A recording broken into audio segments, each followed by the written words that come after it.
अस्सलाम वालेकुम दोस्तों, मैं हूँ खिजरा जावेद और आप देख रहे हैं नेटवर्क मार्केटिंग इन पाकिस्तान। तो आज की वीडियो उन लोगों के लिए बहुत ज़्यादा इम्पॉर्टेंट होने वाली है जो अपने फ्यूचर को लेके बहुत ज़्यादा कंफ्यूज हैं और उन्हें समझ नहीं आ रहा कि उन्हें किस फील्ड में आगे बढ़ना चाहिए। तो ये वीडियो बेस करती है ESBI मॉडल पर। अब ESBI मॉडल क्या है ये आपको आगे वीडियो में पता चल जाएगा, तो वीडियो को लास्ट तक ज़रूर देखिएगा। चलिए शुरू करते हैं। 1997 में एक Japanese American writer Robert Kiyosaki ने एक बुक लिखी थी जिसका नाम था रिच डैड पुअर डैड। इस बुक को लिखने का मेन रीज़न मनी और फिक्स्ड माइंडसेट था और ये बुक पूरे वर्ल्ड में बहुत ज़्यादा वायरल भी हुई थी। इस बुक को इतनी ज़्यादा सक्सेस मिलने के बाद मिस्टर रॉबर्ट कियोसाकी ने रिच डैड पुअर डैड की एक सीरीज़ लॉन्च की और इसी सीरीज़ में आने वाली एक book the cash flow quadrant में ESBI मॉडल को बहुत डिटेल में एक्सप्लेन किया गया है। जैसे हमें डॉक्टर बनने के लिए मेडिकल फील्ड की नॉलेज लेनी होती है, वैसे ही हमें फाइनेंशियली स्टेबल होने के लिए इनकम जनरेट करना सीखना पड़ता है और इसे सीखने में हमारी ESBI मॉडल बहुत हेल्प करता है। रॉबर्ट कियोसाकी ने द कैश फ्लो क्वाड्रेंट में बताया है कि इस पूरी दुनिया में अर्निंग सिर्फ 4 तरीक़ों से की जा सकती है। First employment, second self employment, third business और फोर्थ और लास्ट इन्वेस्टमेंट, और इसे ESBI मॉडल कहा जाता है। अब फर्स्ट कैटेगरी में क्या होता है कि जब हम अपनी डिग्री कंप्लीट कर लेते हैं या हमारी डिग्री नहीं भी कंप्लीट हुई होती तो हम जॉब के लिए अप्लाई कर देते हैं और हमें जॉब मिल भी जाती है। लेकिन अगर कोई भी ऑर्गेनाइजेशन हमें जॉब दे रही है और उसके लिए हमें पे भी कर रही है तो वो उसके बदले में हमसे टाइम भी मांगती है। हम जितना टाइम देते हैं हमें उस हिसाब से पैसे मिलते हैं। अगर हम पार्ट टाइम जॉब करते हैं तो हमें उस हिसाब से पैसे मिलते हैं और अगर हम फुल टाइम करते हैं तो उस हिसाब से पैसे मिलते हैं और इसे एम्प्लॉयमेंट कहते हैं। अब सेकंड कैटेगरी की बात करते हैं।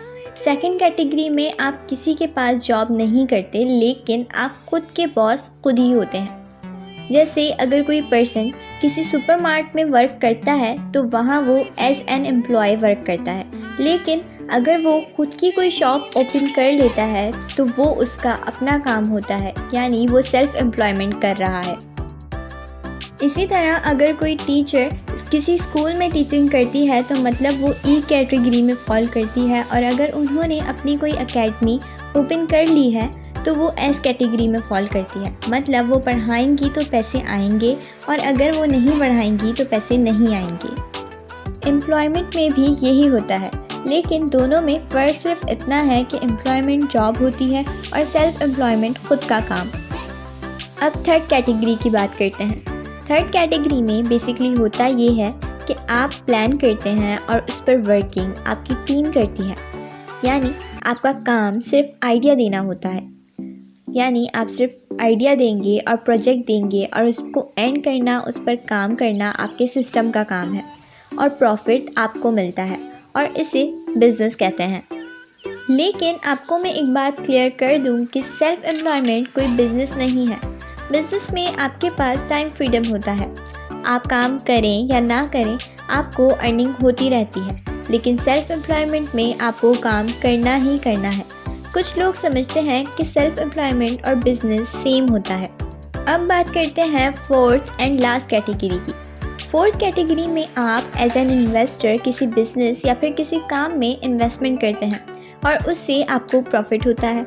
यहाँ आप पैसे के लिए नहीं बल्कि पैसा आपके लिए काम करता है और आप जितना लगाते हैं उससे डबल आपको प्रॉफिट मिलता है।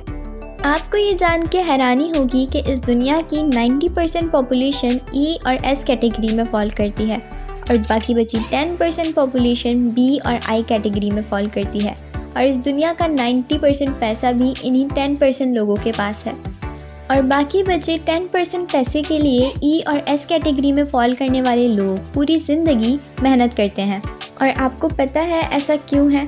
ऐसा इसलिए है क्योंकि जब वो 10% लोग जो B और I कैटेगरी में फॉल करते हैं उन्होंने ऐसे प्लेटफॉर्म्स, ऐसी ऑर्गेनाइजेशंस क्रिएट की हैं जहां लोग उनके लिए काम कर सकें।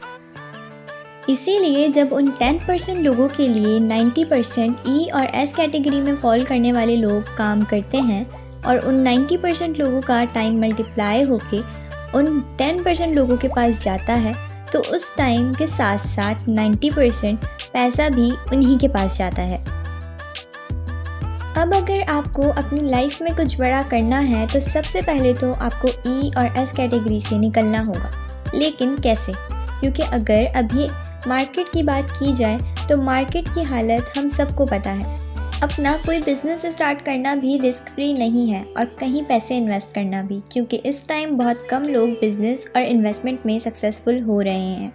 और बिज़नेस करने के लिए या इन्वेस्टमेंट करने के लिए पैसे भी होने चाहिए। और चले मान लें कि आपके पास पैसे भी हैं, तब भी आपके पास एक्सपीरियंस होना बहुत ज़रूरी है और साथ ही एक टीम भी। और ये दोनों चीज़ें होने के बाद भी अगर आपके पास मेन चीज़ आइडिया नहीं है तो आप बिज़नेस कर ही नहीं सकते। साथ ही इसमें कोई श्योरिटी भी नहीं होती कि आपका बिज़नेस चलेगा या नहीं, इसलिए ये बहुत ज़्यादा रिस्की हो जाता है। अब मैं आपको बताती हूँ कि आप कैसे विदाउट एनी रिस्क बिज़नेस कर सकते हैं। नेटवर्क मार्केटिंग का नाम आप सब ने सुना होगा। नेटवर्क मार्केटिंग इस वक्त का फास्टेस्ट ग्रोइंग बिजनेस है। लेकिन अगर आप लोग नहीं जानते कि नेटवर्क मार्केटिंग क्या है तो मैं वीडियो का लिंक डिस्क्रिप्शन में दे देती हूँ, आप वहाँ से वो वीडियो देख सकते हैं। नेटवर्क मार्केटिंग में आपको चांस दिया जाता है कि आप मिनिमम कॉस्टिंग के साथ अपना बिजनेस स्टार्ट करें और यहाँ आपको बिल्कुल ऑनर की तरह ट्रीट किया जाता है और ये बिल्कुल रिस्क फ्री वर्क होता है, क्योंकि जिस ऑर्गेनाइजेशन के साथ आप वर्क करते हैं वो वेल इस्टेब्लिश्ड होती है और आप इस बिज़नेस को बहुत कम अमाउंट के साथ भी स्टार्ट कर सकते हैं। तो ये थी ESBI मॉडल की कंप्लीट डिटेल्स। तो अगर आपको इस वीडियो से रिलेटेड मज़ीद कुछ जानना हो तो आप मुझसे व्हाट्सएप पर कांटेक्ट कर सकते हैं। आपको मेरा व्हाट्सएप नंबर इस वीडियो के डिस्क्रिप्शन में मिल जाएगा। वीडियो अच्छी लगे तो लाइक कर दिएगा और चैनल पर न्यू है तो सब्सक्राइब कर लिएगा। साथ ही साथ बेल आइकन को भी प्रेस कर दिएगा। मुलाकात होगी आगे कुछ और ऐसी वीडियोस के साथ। तब तक के लिए अपना बहुत सारा ख्याल रखें। अल्लाह हाफ़िज़।